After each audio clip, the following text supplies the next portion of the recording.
Good afternoon, it's 2:45. I'm meteorologist Nicholas Herboso. We're getting an update on potential tropical cyclone number 4, which the good news is staying not expected to impact our area locally.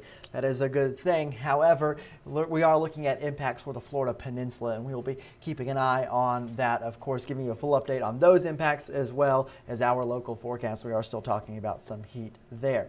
So here's the current situation, 30 mile per hour. Tropical nothing. It is just a tropical disturbance still. In fact, we don't even have a well-defined center of circulation at this time. That's becoming a bit of an issue because it's going to cause some minor changes in the track if the center is not where we think it is right now. You can see where that L is located over eastern Cuba. We'll look at some of the high-resolution satellite and we can kind of start to guess where we might be seeing a low-level circulation starting to develop.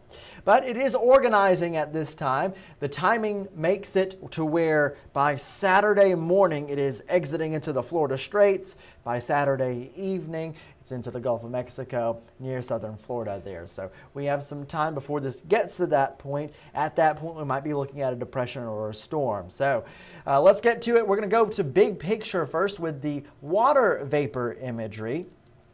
And let's load that up here.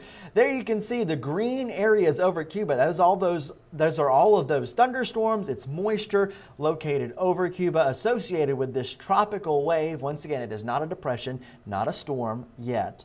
All this moisture will be moving up towards Florida, the Florida Peninsula, most likely. And that means that they will be getting lots and lots of rain. Overall environment around this system is pretty decent. In fact, we're starting to see some evidence of some outflow. This is the upper levels of the atmosphere expanding. And you can see it's an upper level anticyclone, we call it. It's an upper level high pressure system that typically develops over a low pressure system near the surface. That gives its the tropical cyclone essentially a way to exhaust itself, exhaust in the upper levels.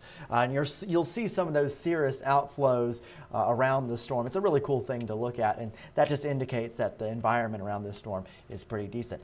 Here's a look at the high resolution satellite, and we're going to zoom into it here so you can see we're looking possibly at a center of circulation, maybe closer to the southern side of Cuba. I've been looking at this pretty much all day today. We've been looking right around here. It looks like we see wind out of the south there, wind out of the east up here, and maybe wind out of the northeast over here. It's kind of hard to tell because we do have these upper level clouds associated with these thunderstorms here. But generally a center of circulation there. If the center of circulation is more to the south, we might see a slight jog in the track, but I do not expect any drastic track changes. Here's a look at the current forecast models. Notice where that L is and where I was just pointing. It's not lining up in the exact same spot there, so something to keep in mind. There is a little bit of spread in those forecast models, but lots of them taking near the Big Bend of Florida or near Tampa, St. Petersburg, all the way down to Fort Myers, and that has been the thinking. Then after that, we start to lose a little bit of the steering flow. If you notice the HWRF models, HWFI, HWF2, all of those models, HWRF, all those models start to slow it down and kind of make it meander off the coast of South Carolina or Georgia possibly, or over the Big Bend of Florida. So that's the deal there. We start to lose some steering currents. Other models keep it going. That would be definitely a better thing. Either way, the thing looks to slow down. Something we'll watch there. But good news is locally, no impacts to us. Here's the forecast track official from the National Hurricane Center. As I mentioned, Saturday morning, 8 a.m., beginning to emerge off of Cuba there. Tropical storm by Saturday evening, a landfall, and there's a quite a wide time period where we could see a landfall possibly as late as late Sunday night, possibly as early as Saturday night. So anywhere along that western Florida coast, that Florida Gulf Coast, we will be watching closely. If you're in the panhandle of Florida, we have no issues to worry about, especially because if you are, which we are, of course, here on the Fox 10 viewing area. But anyway, on the western side of this cone, even with a few shifts, the western side of that storm is, of course, the weaker side. It's the less impactful side. We'll actually get a dry northerly wind, most likely, lowering our rain chances and lowering some of our temperatures if this forecast verifies, which is looking like it might. Here's the tropical alerts. Right now we have tropical storm watches in pink. In that deeper color, we have tropical storm warnings that have been issued. Tropical storm conditions are expected in South Florida. Also with the possibility of some storm surge around 1 to 3 feet there on the west coast of Florida. That includes Tampa, Sarasota, all the way down to Fort Myers, Naples, and Key Largo. Also Key West going to be watching that very closely.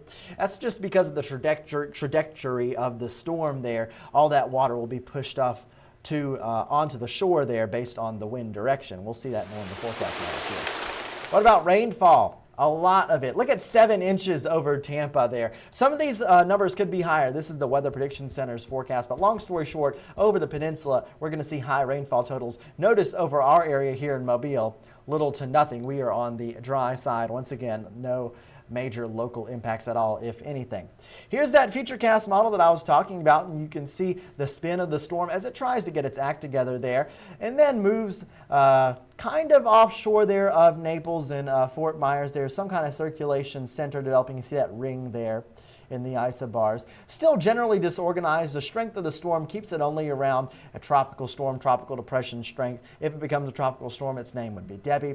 Then the storm moves off to the north with heavy rain bringing to Tampa, as we saw in that rainfall forecast. Locally, we have no issues except for rip currents. Sunday, Monday, and Tuesday, it looks like our surf could come up a little bit. We have a medium risk of rip currents. We might see that bumped up to high. That's something we'll keep in mind. But otherwise, that's it for us here in terms of tropical impacts. So we'll keep an eye on it all the way through the weekend. There could be some shifts, so we'll be watching it, of course, but right now this is thankfully not as major concern to us, which is good to see. Our concern has been heat. Of course, it's really hot today. The next couple of days, it'll still be hot around 105 to 106 for that heat index. Not as bad as it has been.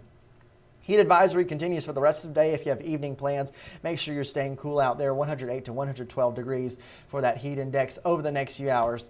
You know the deal, right around 108, dropping to around 100 by 8 p.m. there. So as we're getting towards sunset, it is still going to be steamy. Make sure you're staying cool. And we've been tracking some showers and thunderstorms around. We had one that was blowing up over the Gulf Shores, Orange Beach area relatively recently, and that caused some lightning and some heavy rain there. We could still have some more showers till around 4 or 5 p.m. before those start to dissipate, and those will be done by later this evening.